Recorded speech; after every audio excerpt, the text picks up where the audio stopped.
ईंटों से हमने बनाया है, अपनी मोहब्बत से इसको सजाया है। ख्वाबों का मरकज है, खुशियों का डेरा है, सब कुछ है बस अपना ना तेरा मेरा है। और क्या चाहिए जीने को यहाँ, थोड़ी सी जमीन, थोड़ा आसमां, हाँ थोड़ी सी जमीन, थोड़ा आसमां।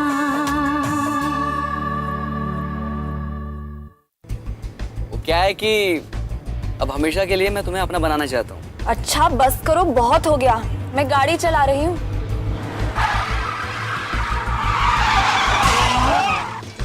वाह, गाड़ी मत रोको, चलो। अरे वो मर गए तो पुलिस केस हो जाएगा। तुम्हारे बारे में सोचने के लिए अभी तुम्हारे अम्मी अब्बू जिंदा है। अब तुम सो जाओ। सुनिए, एक्सक्यूज मी। खुदा करे उसके खानदान में भी ऐसा हादसा हो। अगर उन लोगों ने सबा का रिश्ता किसी ऐरे गहरे नत्थू खैरे से करा दिया तो हम लोग मुंह देखते रह जाएंगे।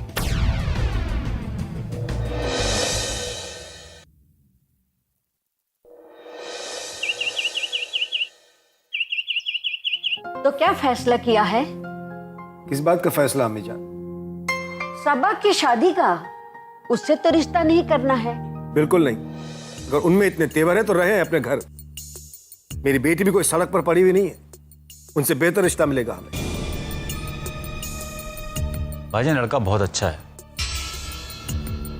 सोम सलवात का पाबंद है, किसी बात की कोई कमी नहीं है। आप एक बार मिल लीजिए, देख लीजिए, अगर तसल्ली हुई तो आगे बात करेंगे। किसकी बात कर रहे हो सदाकत? जुबैदा की बहन के बेटे का तस्करा किया था ना। ओ हाँ हाँ, अब कहाँ है वो? फिलहाल मुंबई में अपनी फैक्ट्री जमाने गया है। तरक्की का जज्बा रखता है, कभी खाली नहीं बैठता। बेटा, मैंने उस लड़के को देखा है, उससे मिल भी चुकी हूँ। सबा के लायक है। आप भी उसे देख लो और फौरन रिश्ता तय कर लो। अम्मी, शौकत भी अच्छा भला ही था, देख समझकर ही बात चलाई थी हमने। लेकिन देखिए कैसी छोटी सी बात पर तेवर दिखाकर चला गया। सांप के फन का अंदाजा पिटारा खुलने के बाद ही लगता है। जमीला, क्या खूब मिसाल दी है तुमने। भाई, रिश्तों के लिए इससे अच्छी मिसाल हो ही नहीं सकती। मतलब मैं अहमक हूँ? रिश्तों का तजुर्बा नहीं है मुझे। मैंने अपनी जिंदगी बावर्ची खाने की चार दीवारी में नहीं गुजारी है। लोगों के साथ उठी बैठी हूँ, जमाने का तजुर्बा है मुझे। तुम्हें सांप के फन का अंदाजा लगाने के लिए सांप के पिटारे को खोलने की जरूरत होगी, पर मैं बगैर पिटारा खोले ही सांप के फन का अंदाजा लगा लेती हूँ। अम्मा, आप गुस्सा क्यों होती है? जमीला ने यूं ही कह दिया, बगैर सोचे समझे। जाने दीजिए। अगर आपको लगता है कोई लड़का काबिल है और हमारी सभा के लिए मुनासिब है तो हम उसे तरजीह देंगे। आप उसके घर वालों से कहें कि एक बार आकर सभा को देख ले, और लड़के को भी बुलवा लीजिए, हम भी उसे देख लेते। तो फिर ठीक है भाईजान, मैं आज ही उन्हें फोन करके पैगाम दे देता हूँ।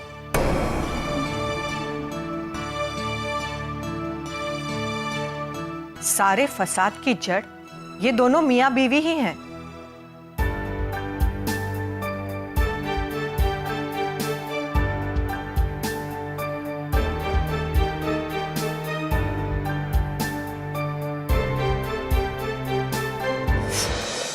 खुदा करे उसके खानदान में भी ऐसा हादसा हो, तब उसे पता चले कि रिश्तों की तड़प क्या होती है।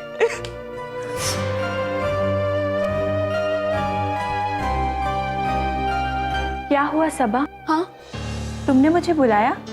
हाँ रीमा, तुम कहीं मसरूफ तो नहीं थी? नहीं, क्यों?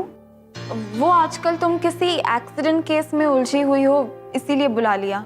क्या बताऊं सबा, बेचारे बाप बेटे दोनों की हालत बहुत सीरियस है। माँ बेटी रोती रहती है। माँ बेटी को तसल्ली देती है और बेटी माँ को। मैं खुद भी उन्हें तसल्ली देने की कोशिश करती रहती हूँ। क्यों? अगर बाप बेटे को कुछ हो गया तो माँ बेटी बेसहारा हो जाएंगी। पता है, लड़के की शादी सर पे है, लड़की वालों पर क्या गुजर रही होगी। पुलिस क्या कहती है? पुलिस बार बार उस औरत से एक ही सवाल कर रही है कि आपने ड्राइवर को देखा, आपने कार का नंबर क्यों नहीं देखा। और वो औरत 24 घंटे उस कार का नंबर याद करने की कोशिश करती रहती है। एक बार उसे नंबर याद आ गया तो समझो ड्राइवर पकड़ा गया। फिर क्या होगा? ये तो एक तरह से जुर्म है। अगर बाप बेटे को कुछ हो जाता है तो ड्राइवर पर कत्ल का केस चलेगा।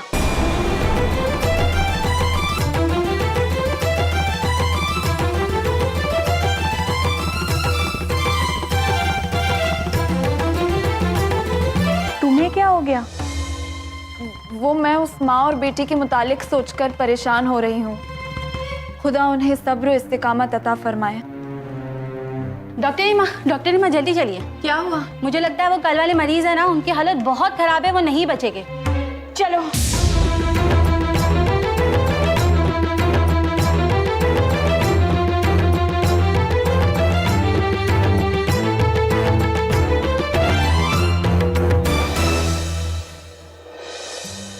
सबा, हमारे खातिर अब परेशान हो गए। ये परेशानी नहीं है, एक बोझ है। मेरे दिलो दिमाग पर नहीं, मेरी रूह पर। मुझसे एक बहुत बड़ा गुनाह हुआ है। मैं इस गुनाह का कुफारा अदा करना चाहती हूँ। पुलिस से सारी सच्चाई बयान कर देना चाहती हूँ। और पता है तुम्हें इसके बाद क्या होगा? अरे जेल चली जाओगी तुम। मेरा बोझ तो उतर जाएगा। और तुम्हारे अम्मी अब्बू का क्या होगा? और वो लोग जब उन्हें ये पता चलेगा कि किसी डॉक्टर ने ये हरकत की है, अरे उनका तो भरोसा उड़ जाएगा डॉक्टर पर से। क्या तुम यही चाहती हो सबा? तो मैं क्या करूं राबिया? जब तक इस गुनाह का कुफारा अदा नहीं कर देती मुझे चैन नहीं नसीब होगा। दूसरों का गम अपना लगता था, दूसरों का दर्द मुझे तड़पा देता था। फिर मुझसे इतनी बड़ी गलती कैसे हो गई? ये क्या कर दिया मैंने? हमारे लिए क्या? उस वक्त आपको सिर्फ और सिर्फ हमारी खुशियों की परवाह थी। आपको लग रहा था कि पुलिस आएगी, बात बढ़ेगी और हमारे मुताल्लिक हमारे घर वाले जान जाएंगे और फिर हमारी कभी शादी नहीं होगी।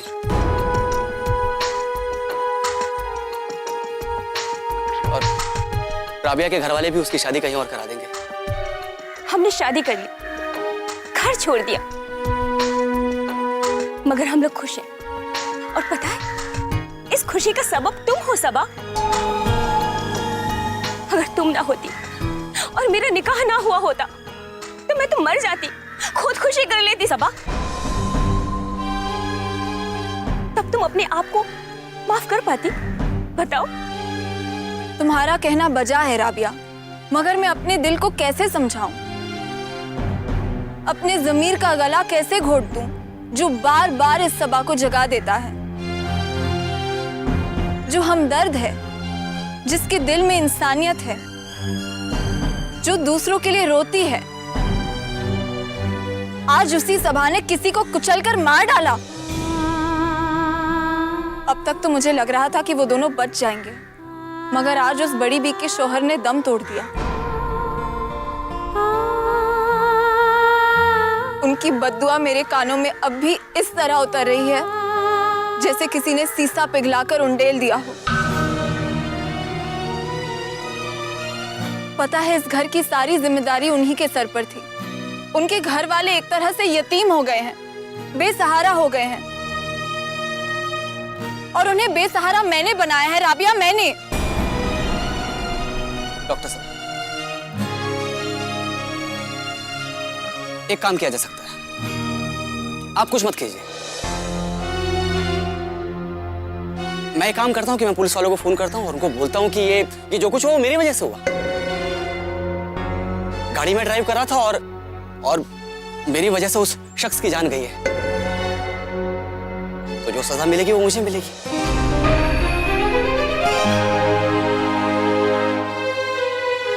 ये क्या कर रहे हो हारिस? मैं नहीं चाहता कि हमारे खातिर आप परेशान रहे या आपके ऊपर कोई बोझ रहे। अगर मैं अपने आप को कानून के हवाले कर भी देता हूं तो बड़ी भी की सारी बददुआएं मुझे ही लगेंगी।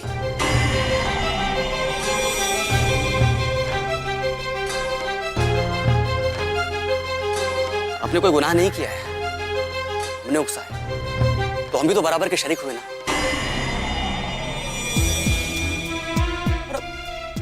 अगर मुझे सजा हो भी गई तो बात बराबरी की होगी। नहीं हारिस, तुम्हारी अभी अभी शादी हुई है। तुम तो जेल चले जाओगे, मगर राबिया का क्या होगा? अब किसी ना किसी को तो कुर्बानी देनी होगी ना। अगर आपने अपने आप को कानून के हवाले कर भी दिया तो हमारा जिक्र तो आएगा ही।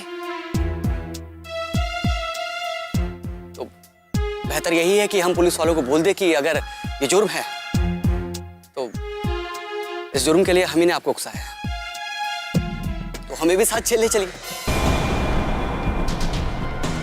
मगर ऐसा करने से जिसकी मौत हो गई है वो जिंदा तो नहीं हो जाएगा। इससे अच्छा तो ये है कि हम बाहर रहकर उनके खानदान की कोई मदद कर सके, जो कि हम जेल जाकर नहीं कर पाएंगे। राबिया, तुम सही कह रही हो। अगर हम जेल चले जाएंगे तो उस खानदान की कोई मदद नहीं कर पाएंगे। लेकिन हम उनकी मदद करेंगे कैसे? क्या कहेंगे उनसे जब हमसे पूछेंगे कि हम उनकी मदद क्यों कर रहे हैं? तो क्या जवाब देंगे? क्या रिश्ता है हमारा उनसे? जब उसका वक्त आएगा तो हम सोचेंगे ना। अभी तो फिलहाल ये सोचना है कि अगर किस तरह से ये जेल के इरादे को तर्क किया जाए, क्योंकि अगर जेल गए तो बहुत बदनामी होगी। सबा, हारिस सही कह रहे हैं। और अब हमें ऐसा कोई काम नहीं करना जिसकी वजह से हमें जेल जाना पड़े। और फिर तुम खुद सोचो, तुम्हारे अम्मी अब्बू को पता चलेगा तो उन्हें कितनी तकलीफ होगी। समझ रही हो ना सबा? ठीक है राबिया। देखिए, जब तक आपको गाड़ी का नंबर याद नहीं आ जाता हम कुछ नहीं कर पाएंगे। हमने अपनी तरफ से पूरी कोशिश करके देख ली। वारदात की जगह पर जाकर अलग अलग लोगों से काफी कुछ जानने की कोशिश की, लेकिन किसी को कुछ नहीं पता। दरअसल वो एक रेजिडेंशियल इलाका है। हादसे के वक्त रास्ते पर कोई भी नहीं था, इसलिए कोई कुछ नहीं देख पाया। याद रहता तो मैं क्या इस तरह खामोश बैठी रहती? मैं तो खुद चाहती हूँ कि जो मुजरिम है उसे सजा मिलनी ही चाहिए। अगर आपका कानून उसे सजा नहीं दिला पाएगा तो खुदा उसे सजा देगा। मैं ऐसी सजा चाहती हूँ कि उसकी 7 पुश्तें याद रखें।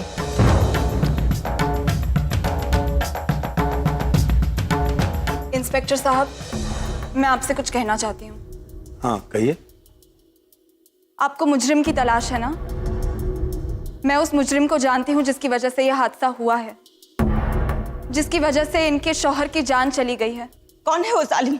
बोलिए डॉक्टर, कौन है वो बेरहम जिसके सीने में दिल ही नहीं है? मुझे तो लगता है वो इंसान ही नहीं है। मोहतरमा प्लीज मुझे बात करने दीजिए। कहिए डॉक्टर साहिबा, नाम बताइए उसका। उस पर कौन सी दफा लगेगी? हिट और रन से सजा तो होगी ही सही, लेकिन हालात को देखते हुए कितने साल की सजा होगी ये तो अदालत के फैसला आने के बाद ही पता चलेगा। उसे उम्र कैद की सजा होनी चाहिए। उसे फांसी पर लटका देना चाहिए। वो कातिल है, उसने एक इंसान की जान ली है। मोहतरमा संभालिए अपने आप को, मुझे बात करने दीजिए। कहिए डॉक्टर साहब, नाम बताइए उसका।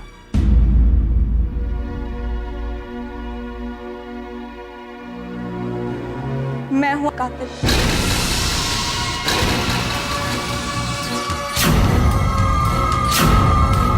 ये आप क्या कह रहे हैं? मैं सच कह रही हूँ इंस्पेक्टर। उस रात मैं जरा जल्दी में थी और अचानक मेरे सामने एक ट्रक आ गया और घबराहट में ब्रेक के बदले एक्सीलेटर पर पैर पड़ गया और कार आउट ऑफ कंट्रोल हो गई। इससे पहले कि मैं संभालती, इनके शौहर सामने आ गए। एक डॉक्टर होकर तूने एक इंसान की जान ली और हादसा होने के बाद मदद के लिए रुकी भी नहीं।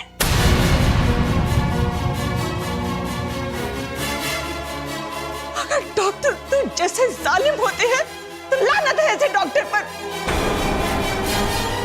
तो डॉक्टर नहीं, एक बेरहम औरत है। अरे कानून तुझे क्या सजा देगा?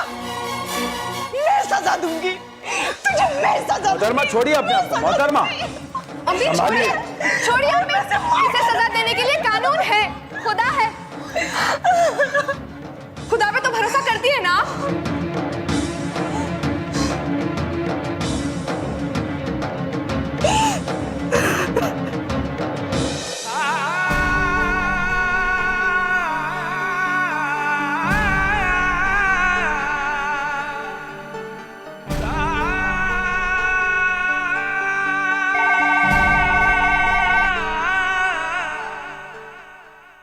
हेलो सबा बेटी, जल्दी से घर पहुंचो।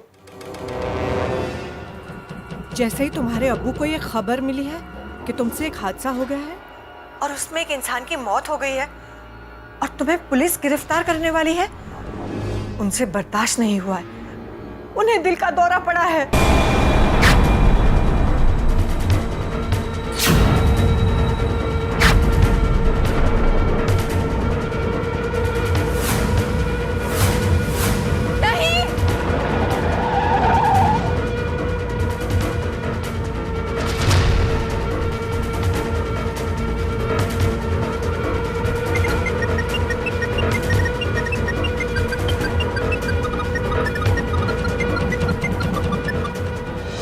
जी अम्मी। सबा, कहाँ हो तुम बेटी? काफी देर से फोन लगा रही हूँ, घंटी बज रही थी पर तुम फोन ही नहीं उठा रही हो। फिर अस्पताल फोन किया तो पता चला कि तुम घर के लिए जल्दी निकल गई। जब तुम जल्दी निकल गई तो अब तक घर क्यों नहीं पहुंची हो? वो अम्मी मेरी दोस्त है ना राबिया, बस उसी से मिलने चली गई थी। तो तुम फोन क्यों नहीं उठा रही थी? गाड़ी चला रही थी ना अम्मी। तो बेटा घर कब तक आ रही हो? तुम्हारे अब्बू की तबीयत खराब है, घर जल्दी पहुंचो। क्या? ठीक है, मैं अभी आती हूँ। गाड़ी संभाल के चलाना। जी।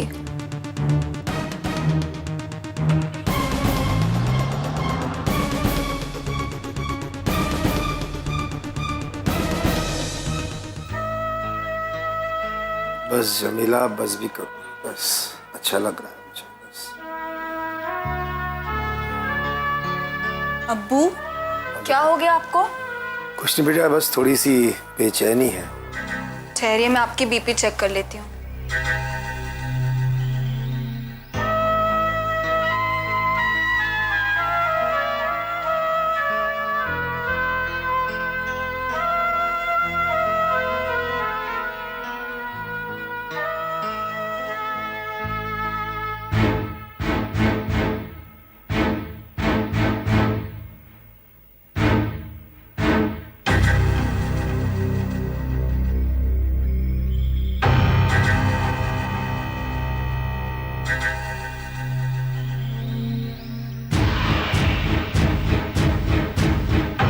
क्या हो गया? कुछ सोच रहे थे या कुछ हो गया जिस बात की आपने टेंशन ले ली? बेटा ना ही कुछ सोच रहा था, ना ही कोई बात हुई है। ये नहीं बताएंगे, मैं बताती हूँ। इन्हें आजकल एक ही चीज की फिक्र हो रही है, तुम्हारी शादी। शौकत से रिश्ता नहीं हुआ है ना, इसीलिए ये परेशान हो रहे हैं। अब्बू, क्या और रिश्ते नहीं मिलेंगे? अच्छे लड़कों का कहर पड़ गया है क्या?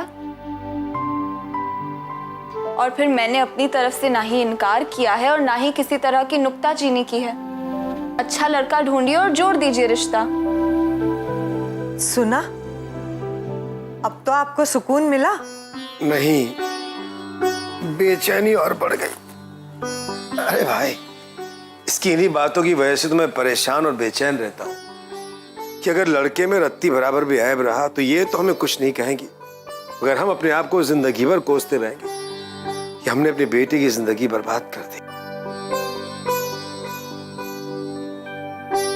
बस इन्हीं बातों को सोच सोच कर मैं परेशान रहता हूँ। अब्बू, मुझे पूरी उम्मीद भी है और भरोसा भी कि आपकी पसंद में कोई खामी नहीं हो सकती। लड़का ढूंढिए और शादी करवा दीजिए, मुझे कोई शिकायत नहीं होगी।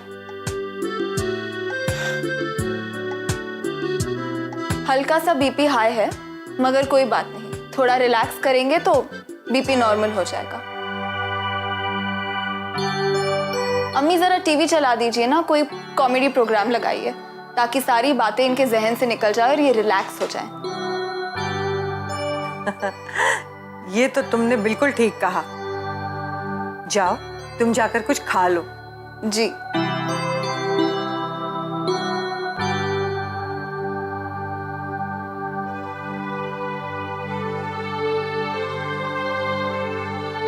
मैं खुदा का ममनून मशकूर हूं कि हमें सबा जैसी औलाद से नवाजा है।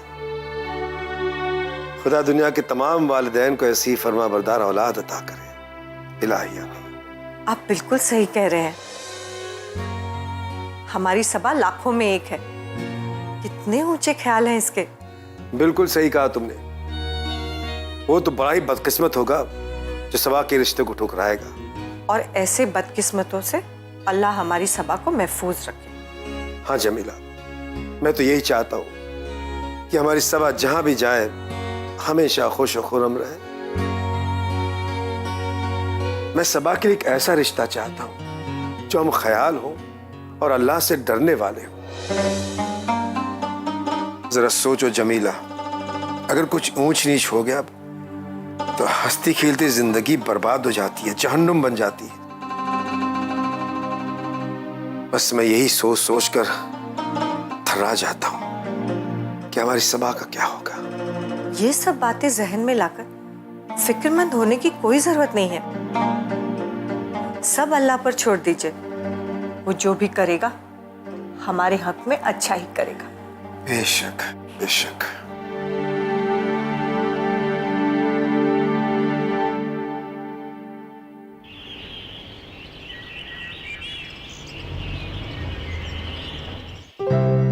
चाचा जान, कुछ कीजिए ना, वरना जवानी यूं ही ढल जाएगी और बुढ़ापा कब लेके चला जाएगा पता ही नहीं चलेगा।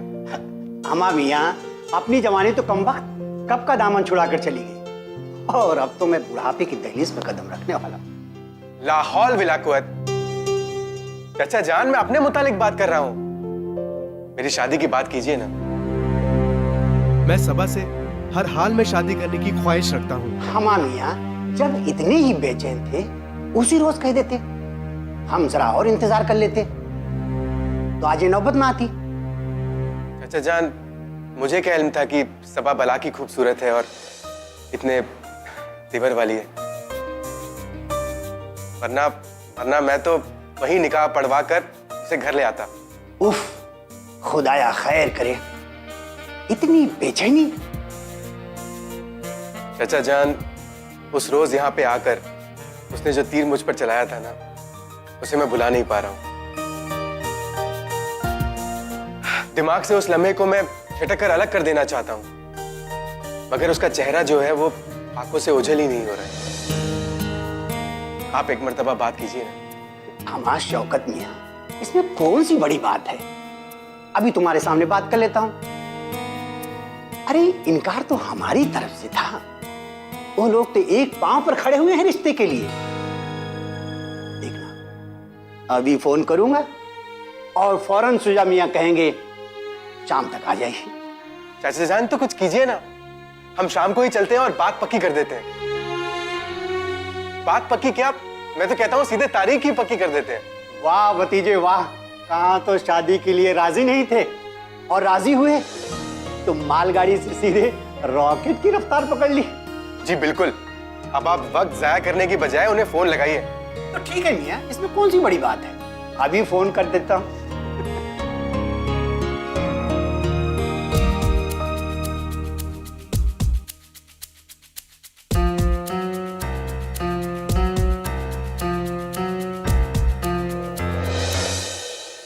अगर मेरी सबा से शादी नहीं हुई ना तो मैं उम्र भर शादी नहीं करूंगा, कंवारा ही मर जाऊंगा। अम्मी मैं अपाहिज हो गया, मैं चल नहीं सकता अम्मी, नहीं अम्मी मैं चल नहीं सकता, नहीं, नहीं। उस बेचारे की शादी तय थी। या इलाही, फिर पता नहीं क्या वो कभी ठीक नहीं हो सकता? कुछ कह नहीं सकते। अगर वो सेहतियाब नहीं हुई तो क्या क्या तमाम उम्र हमारी बच्ची अपनी सेवी के फूल खिलने की मांग से लगेगी? तो तुम क्या चाहती हो? इस रिश्ते को यहीं खत्म कर दे। चुप रहो और अपने दिल पर पत्थर रखो। खुदा उनके साथ जो भी करेगा सही करेगा।